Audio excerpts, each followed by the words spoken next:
네, 오늘 함께 보실 하나님 말씀은 요한복음 14장 15절 한 절 말씀입니다. 요한복음 14장 15절 말씀 한 절인데요. 다 같이 한번 읽어보도록 하겠습니다. 요한복음 14장 15절 같이 읽겠습니다. 시작. 너희가 나를 사랑하면 나의 계명을 지키리라. 아멘. 너무 쉽죠? 다 외울 수 있겠죠? 같이 다시 해볼까요? 시작. 너희가 나를 사랑하면 나의 계명을 지키리라. 아멘. 우리는 지금까지 우리를 광야로 인도하시는 하나님을 우리가 배워가고 있는데요. 그리고 분명 여기에는 우리에게 주는 유익함들이 있습니다. 그런데 한번 이렇게 생각해 보면 어떨까요? 우리가 광야를 걷는 것이 하나님께도 유익할까요? 근데 분명 유익할 것입니다. 일단 하나님은 손해보시는 분이 아니시기 때문이고요. 또 그렇기 때문에 우리를 광야로 걷게 하심을 통해서 하나님께서 원하시는 것, 하나님께서 얻고자 하시는 것이 분명히 있습니다.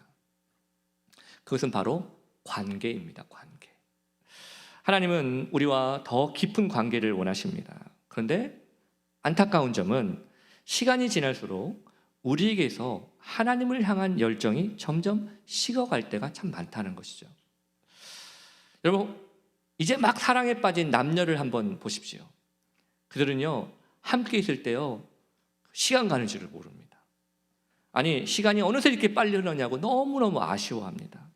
그래서 어떤 이유를 대서라도 더 함께 시간을 보내고 싶어 합니다. 저도 제 아내와 이제 죄송합니다. 제 아내와 이제 막 연애를 시작을 했을 때 어떻게든지 제 아내와 너무 함께 있고 싶었습니다. 예를 들어서 길을 가다가 제 아내가 갑자기 떡볶이에 대한 이야기를 시작하면 이미 제 머릿속은 가깝고 맛있는 떡볶이 집을 막 생각하고 있는 것입니다. 그리고 저녁에 이제 아내를 집 앞에 데려다 주고 이제 저는 집에 돌아와서 제가 다시 아내에게 또 안부 전화를 걸어요. 집에 잘 들어갔냐고. 아니, 설마 다 큰 어른이 그 대문을 못 넘어갔을까 봐 제가 그거 안부 전화 걸었겠습니까? 그만큼 제가 시간을 더 함께 보내고 싶었기 때문입니다. 여러분, 제가 왜 그랬을까요? 제가 그랬던 이유가 무엇이었을까요? 좋아해서, 미쳐서? 아니죠. 제가 왜 그랬을까요? 그것은 제 아내를 향한 저의 사랑을 증명하기 위해서가 아니었어요. 그냥 제 아내를 사랑했기 때문에 그런 것이었습니다. 자연스러운 것이었습니다. 억지로 하지 않았다는 겁니다. 하지만 시간이 흐르면서 저의 관심사는 어느새 제 아내가 아닌 것들로 좀 바꿔가고 있었습니다. 예를 들면 목회. 여러분, 목사가 목회에 온 관심을 갖는 게 뭐 이상한 일이 되겠습니까? 근데 문제는 사역들을 많이 하다 보니까 제가 점점 제 아내와 아이들에 대한 관심을 점점 갖지 못했었다는 것입니다. 그래도 근데 좋은 아빠, 좋은 남편이 되기 위해서 그런 말 듣고 싶어서 노력은 했는데, 그런데도 시간이 점점 흐를수록 가족을 위해서 이제는 뭔가 엑스트라 에너지를 쏟는 것은 뭔가 피곤하게 느껴졌거나 아니면 심지어 귀찮게 느껴질 때도 있었습니다. 그리고 시간이 더 흘러서야 이것이 제 아내와 아이들에게 얼마나 큰 상처를 주는 일이었는가를 깨닫게 되었습니다. 이걸 나중에라도 깨닫게 된 것이 저는 하나님께 얼마나 감사한 일인지 모릅니다. 여러분, 이런 상황은 우리와 하나님과의 관계에서도 얼마든지 일어난 일들입니다. 많은 그리스도인들에게는요, 신앙의 정책이라는 게 와요. 신앙의 정책이. 더 이상 하나님을 깊이 알아가기보다는 지금의 관계를 유지하는 데 만족하는 분들이 있습니다. 마치 이 정도면 충분해라고 스스로 신앙의 생활에 기준을 설정해 놓으신 분들이 참 많아요. 그래서 하나님을 더 알아가는 것을 멈추신 분들이 있습니다. 그리고 대신 하나님을 향한 관심이 이제는 어디로 가느냐? 다른 데로 향해 가더라는 거예요. 예를 들면 먹고 사는 문제, 또 정치, 또 자녀, 아니면 개인적인 어떤 성공에 눈과 귀를 향하게 되더라는 것입니다. 이제는요, 교회도 하나님을 더 깊이 알기 위해서 나온다기보다는 그저 복을 받고 싶어서 나옵니다. 교회에서 그래서 많은 믿음의 사람들과 교제를 나눠도요, 결국 관심은 생명의 주관자이신 예수님께 있는 것이 아니라 하나님께 있지 않다라는 것입니다. 여러분, 우리가 하나님을 더 갈망하지 않으면, 즉 하나님과의 친밀한 관계를 추구하는 것이 멈춰지게 되면 우리는 큰 착각 속에 빠지게 돼요. 예를 들면 기도를 드려도 하나님을 위해서 드리기보다는 그저 나 자신을 위해서 기도하게 됩니다. 그리고 이렇게 기도하고 있는 자기 신앙에 자부감을 느껴요. 난 그래도 새벽 기도 하잖아. 난 그래도 빠짐없이 기도하잖아. 그렇지만 사실 이것은 하나님의 입장에서 보면 우리가 우리의 기도를 통해 하나님을 이용하려는 것에 불과한 겁니다. 예배도 마찬가지예요. 하나님을 위한 예배가 아니면 그 시간은 그저 나의 신앙심을 증명하는 자리가 되고 말 뿐입니다. 예배 드리는 자신의 신앙이 예배 빠진 누군가보다는 더 훌륭하다는 생각의 자리가 될 뿐이라는 거예요. 그리고 결국 그런 분들에게 하나님은 더 가까워지고 싶은 존재가 아니라 단지 어떤 응급 상황에서만 찾게 되는 하나님뿐이라는 겁니다. 그러므로 오늘 광야를 배우다 네 번째 시간, 친밀함이라는 이 주제를 통해서 우리와 하나님과의 관계를 다시 점검할 수 있는 시간이 되었으면 좋겠습니다. 그 첫 번째는, 여러분, 하나님과의 친밀함은 우리의 진짜 동기가 드러나야 시작되는 거예요. 우리의 진짜 동기가 드러나야 시작되는 겁니다. 어느 날 예수님은 한 무리의 사람들에게 그들의 현주소를 깨닫게 하셨습니다. 요한복음 6장 22절부터 26절까지 말씀인데 제가 읽겠습니다. 이튿날 바다 건너편에 서 있던 무리가 배 한 척 외에 다른 배가 거기 없는 것과 또 어제 예수께서 제자들과 함께 그 배에 오르지 아니하시고 제자들만 가는 것을 보았더니, 그러나 디베라에서 배들이 주께서 축사하신 후 여럿이 떡 먹던 그곳에 가까이 왔더라. 무리가 거기에 예수도 안 계시고 제자들도 없음을 보고 그 곧 배들을 타고 예수를 찾으러 가버나움으로 가서 바다 건너편에서 만나 랍비여 언제 여기 오셨나이까 하니, 예수께서 대답하여 이르시되 내가 진실로 진실로 너희에게 이르노니 너희가 나를 찾는 것은 표적을 본 까닭이 아니요 떡을 먹고 배부른 까닭이로다. 자, 여러분 한번 이런 상상을 해볼까요? 어느 날 여러분에게 자주 안부를 묻는 사이도 아닌 누군가가 여러분에게 전화를 했습니다. 잠시 이제 좀 어색하고 좀 상투적인 그런 인사말이 오고 가는 후에 드디어 상대방이 본론을 이야기하기 시작했어요. 결국 뭔가 좀 아쉬운 게 있어서 연락을 한 겁니다. 혹시 여러분 주변에도 아쉬울 때만 연락하는 분이 있습니까? 사실 그런 전화는 대화를 끊고 나서 기분이 별로 안 좋을 때가 있어요. 마치 제가 좀 이용당한 것 같다라고 생각이 들기 때문이었습니다. 자, 방금 전 읽었던 이 본문에서 예수님은 자신을 찾아와 반갑게 인사를 하고 있는 이 사람들의 진짜 동기, 진심을 이미 알고 계셨습니다. 비록 그들은 예수님을 찾아왔지만 그들이 정작 찾고 있었던 것은 예수님이 아니라 또 다른 또 다른 기적이었다는 거죠. 그들은 단지 배고픈 자신들의 배를 채우고 싶어서 지금 예수님을 찾아왔다는 겁니다. 여러분, 저는요, 저의 목회도 그렇게 될까 봐 참 두렵습니다. 저는 제 목회를 위해서 예수님을 이용할까 봐 두렵습니다. 제 목회를 위해서 교회 크기, 교회 숫자를 이용할까 봐, 필요로 할까 봐 저는 두렵습니다. 주님을 위해서 걸음처럼 쓰여져야 하는 게 목회인데 그 정체성을 잃어버릴까 봐 저는 참 두렵습니다. 또 교회의 성장을 위해서 예수님이 필요해서는 안 됩니다. 예수님을 위해 교회가 성장해야죠. 그래서 저는 오늘 성도님들에게도 우리의 신앙에도 반드시 점검이 필요하다고 말씀드리고 싶어요. 여러분의 신앙을 위해서 예수님 필요한 게 아닙니다. 여러분의 사업과 진로와 성공적인 자녀 교육을 위해서 예수님 필요한 게 아닙니다. 순서가 잘못됐다는 거예요. 순서가. 예수님을 위해 사업하고 예수님을 위해 공부를 하고 예수님을 위해 자녀를 잘 양육해야 되는 거죠. 예수님을 사랑하지 못하고 그저 자기 자신만의 이유로 하나님을 섬기면 어떤 일이 일어나는지 아십니까? 내가 원하는 것을 제공받으면 기쁘지만 그렇지 못할 때는 진짜 자기 속마음을 드러낸다는 거예요. 자기 동기를 드러냅니다. 그러다가 고난이라도 찾아오면 반드시 불평하게 되어 있습니다. 반드시. 그리고 이것이 바로 광야 속에 있었던 이스라엘 백성들의 모습이기도 했다는 것이죠. 출애굽기 15장에서 이스라엘 백성들은 하나님의 능력으로 홍해를 건널 수 있었습니다. 그러자 그들이 했던 일이 뭡니까? 하나님의 위대하심과 그분의 능력을 찬양하는 것이었습니다. 출애굽기 15장 21절에 이렇게 얘기하고 있습니다. 우리 같이 읽어보겠습니다. 시작. 미리암이 그들에게 화답하여 이르되 너희는 여호와를 찬송하라. 그는 높고 영화로우시며 말과 그 탄자를 바다에 던지셨음이라 하였더라. 보세요. 그런데 사흘 후에 수르 광야 마라라는 지역에서 마실 수 없는 쓴 물을 만나자 이 사람들이 모세에게 막 엄청난 불평을 쏟아놓습니다. 지도자에게. 그런데 이것은 언제나 하나님을 향한 원망이기도 했어요.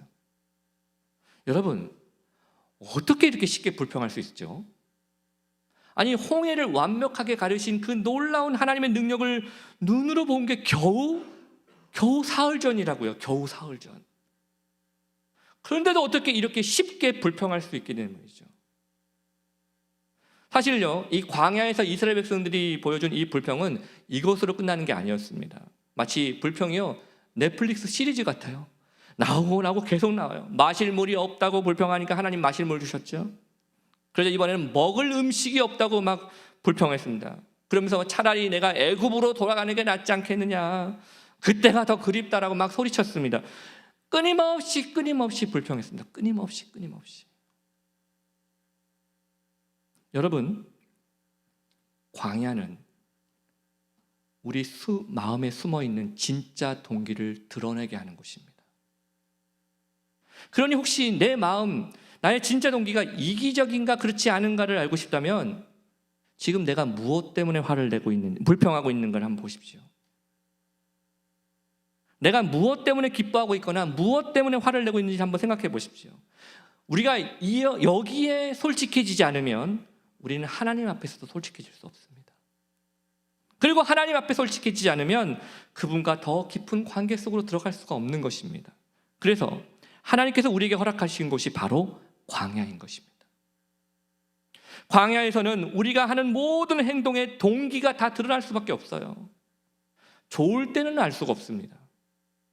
하지만 외롭고 메마르고 굶주림이 있는 이 광야에서는 우리의 원래 속마음이 더 드러납니다.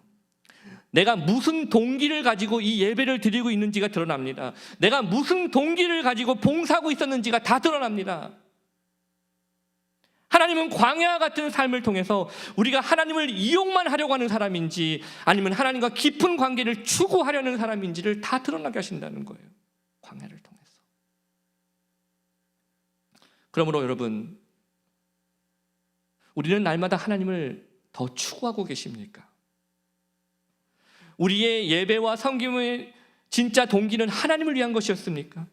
아니면 내가 더 괜찮은 신앙을 가졌다, 이 정도면 괜찮은 신앙을 가졌다는 것을 증명하기 위해서 이 자리에 계셨습니까? 광야는 우리의 진짜 동기를 드러나게 하는 곳입니다.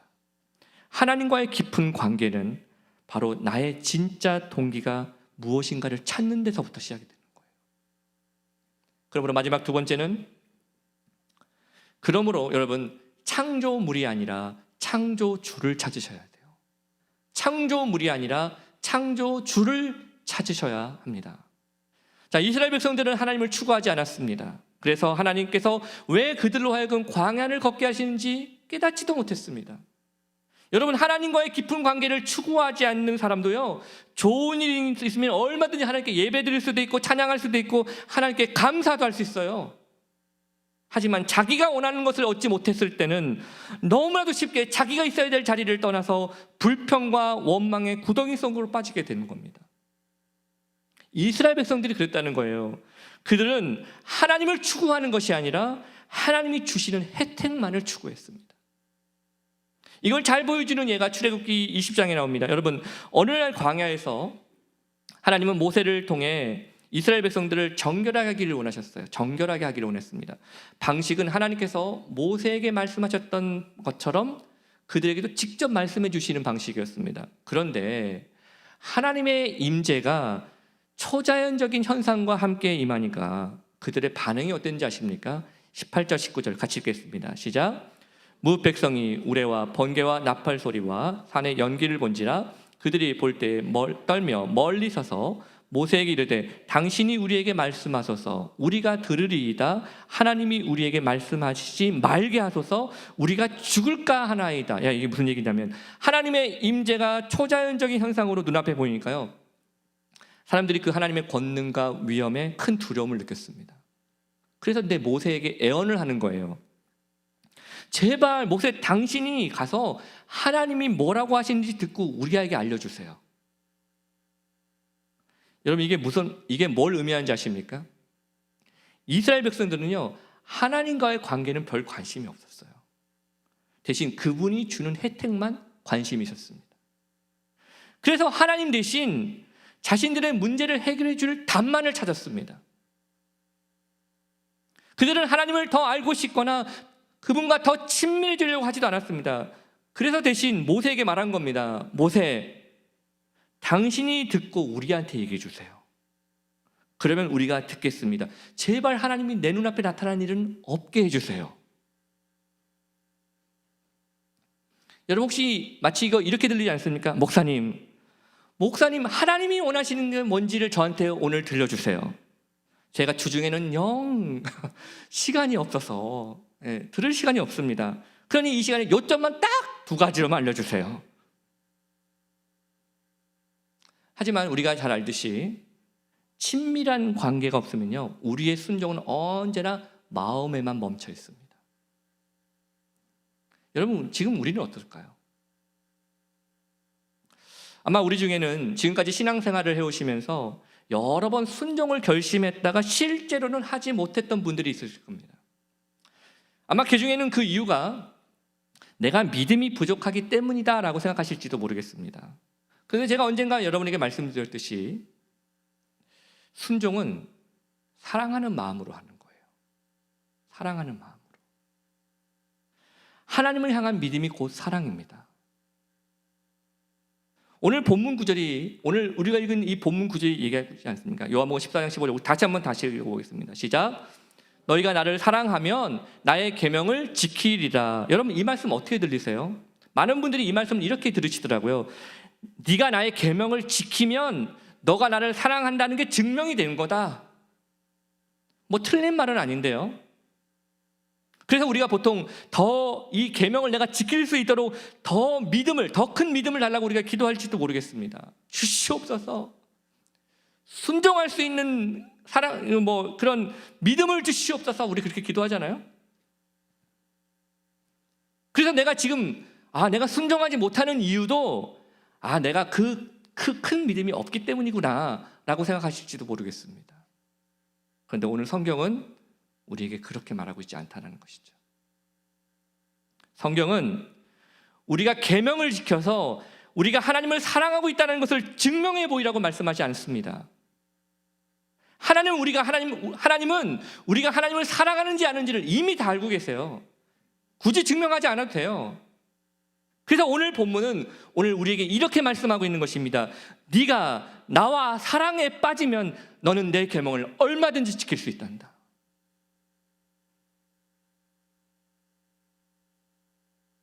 혹시 여러분 가족을 위해서 요리를 할 때 가족을 위해 요리할 수 있는 믿음을 달라고 기도하십니까?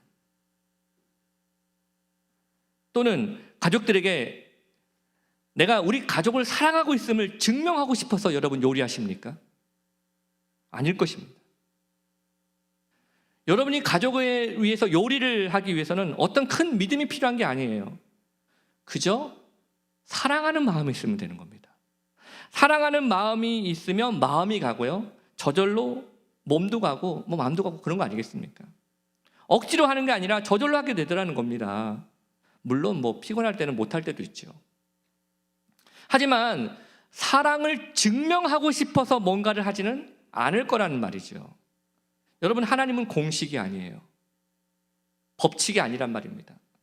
그래서 하나님을 사랑하는 7가지 법칙을 지켜야 우리가 하나님을 사랑한다는 것이 아닙니다. 우리가 하나님을 그런 식으로 대하면 결코 하나님과 친밀한 관계를 만들어갈 수가 없습니다.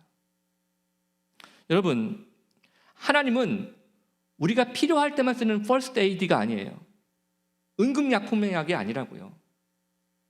하나님은 그분의 자녀들 속에 살아계신 분이십니다. 그래서 하나님은 우리의 모든 삶에 관여하기를 원하십니다. 어느 것 하나도 하나님 없이 우리가 행하기를 원하지 않으십니다. 모세도 하나님을 그렇게 생각했습니다.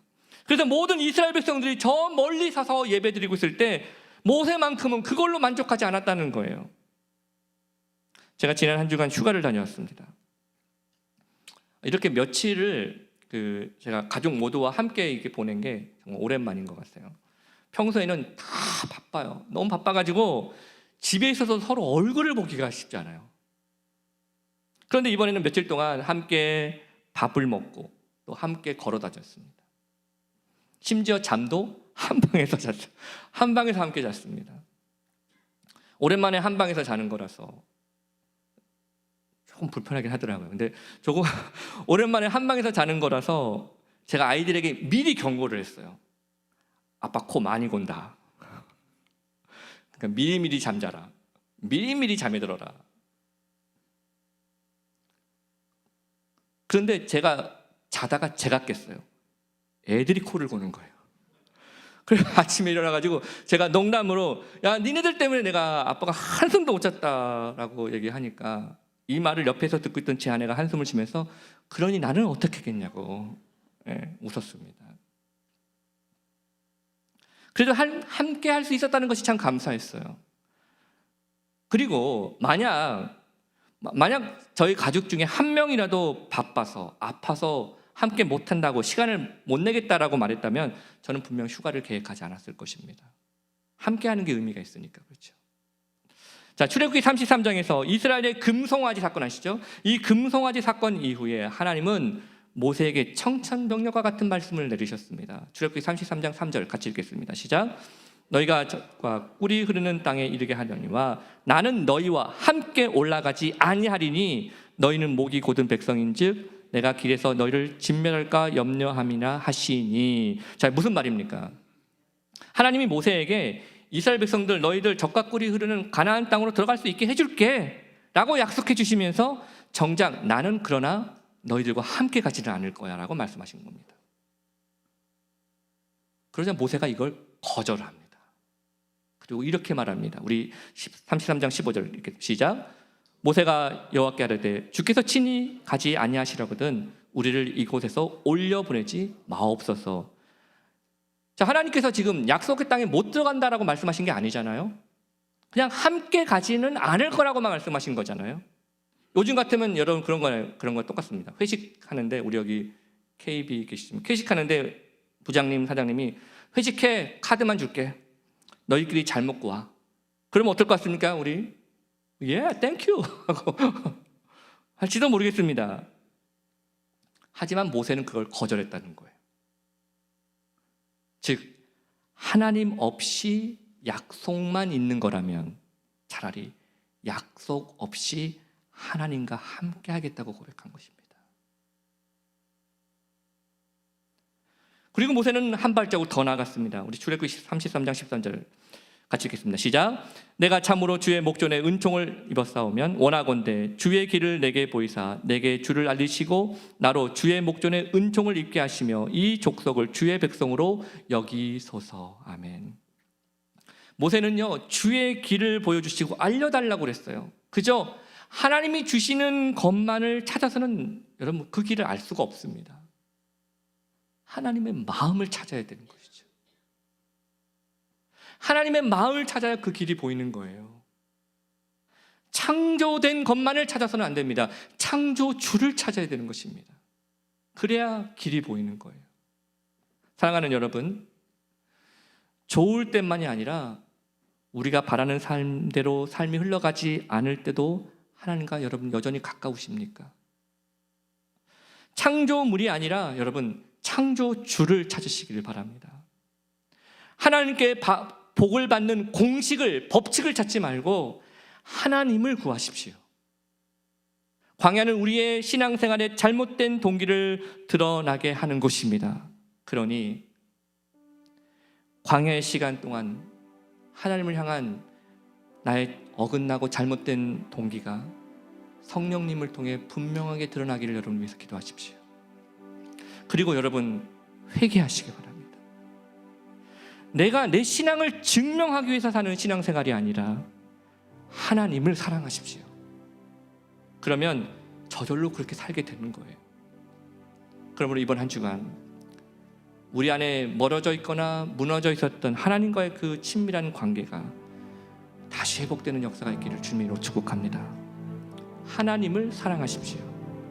수많은 여러분의 예배와 헌신보다 하나님을 사랑하는 것이 회복되기를 소망합니다. 이 시간 다 같이 자리에 일어나셔서 우리 이 찬양으로 하나님께 나아가도록 하겠습니다. 내 주를 가까이 하려 함은 십자가 짐 같은 고생이나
야곱이 잠깨어 일어나는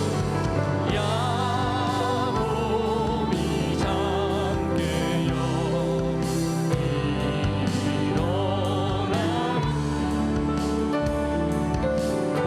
볼산을 밟으러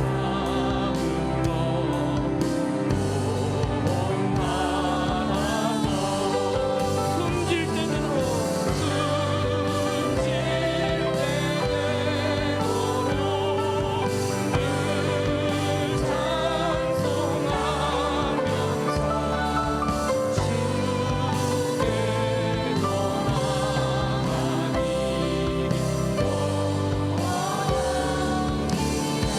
이 시간에는요 우리가 2절을 다시 부를 건데 여러분 광야가 고생길이죠. 내 뜻대로 안 되고 아프고 외롭고 힘들고 슬프죠. 그러나 우리가 돌베개 베고 잤던 야곱과 같은 그 삶을 바라볼 때 그래도 우리의 꿈의 소원이 주님께 더 가까이 나가는 것이라고 고백하면 얼마나 좋겠습니까? 우리 2절 찬양 부를 텐데요. 우리 반주 빠지고 우리 목소리로 함께 같이 부르겠습니다. 내 고생하는 것 옛 야곱이 돌베개 베고 자 갔습니다.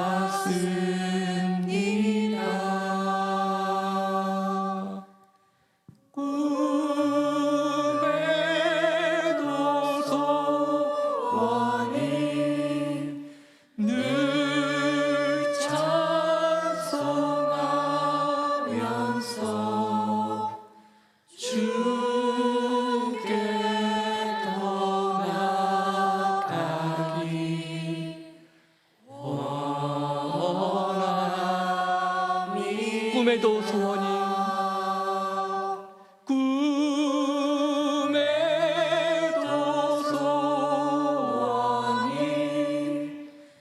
늘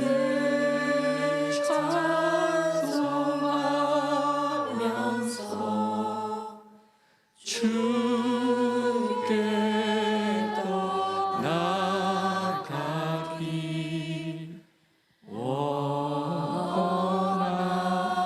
원합니다. 이 시간 우리 잠깐 기도하는 시간 갖겠습니다.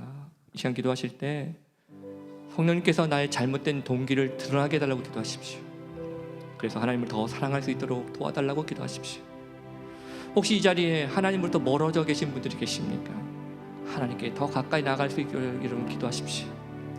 Brother and sister, let's get a moment to ask the Holy Spirit to reveal any wrong motives in your heart and pray that He would help you love God more deeply.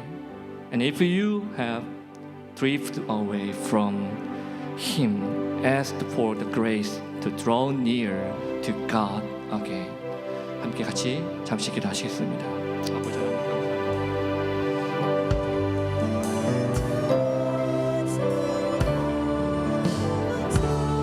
주의 은혜를 구하옵소서. 아버지 도와주시옵소서. 오늘도 주의 은혜를 번역하여 아버지 주시옵소서. 아버지께서 말씀해 주시고 나서 주셔서는 아버지도 지금 우리 하나님의 은혜를 구하옵소서.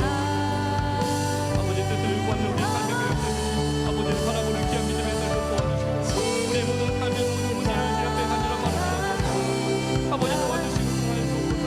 오늘도 주님 앞에 기도하며 나아가는 우리 모든 문제를 기억하여 주시고 아버지 기억하여 주옵소서. 오늘도 주님 앞에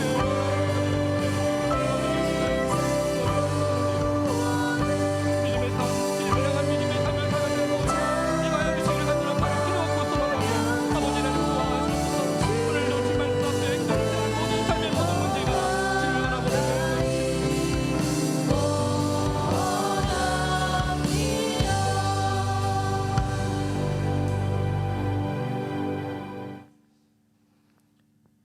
이제는 우리 주 예수 그리스도의 놀라우신 은혜와 하나님 아버지의 크신 사랑하심과 성령님의 인도 교통 보호하심이 광야를 걷게 하셔서 우리의 숨은 동기들을 다 드러나게 하시고 그래서 다시 주님과의 친밀한 관계를 만드시기 위하여 나에게 광야를 허락하셨던 그 놀라운 사랑 앞에 오늘도 이 한 주간을 주님을 더 사랑하겠다고 고백하며 주님을 만나기를 소망하는 우리 귀한 성도들 머리 위에 그 가정과 학업과 사업과 진로 위에 주님의 몸된 교회와 나라와 민족 위에 이제부터 영원토록 함께 있을지어다. 아멘.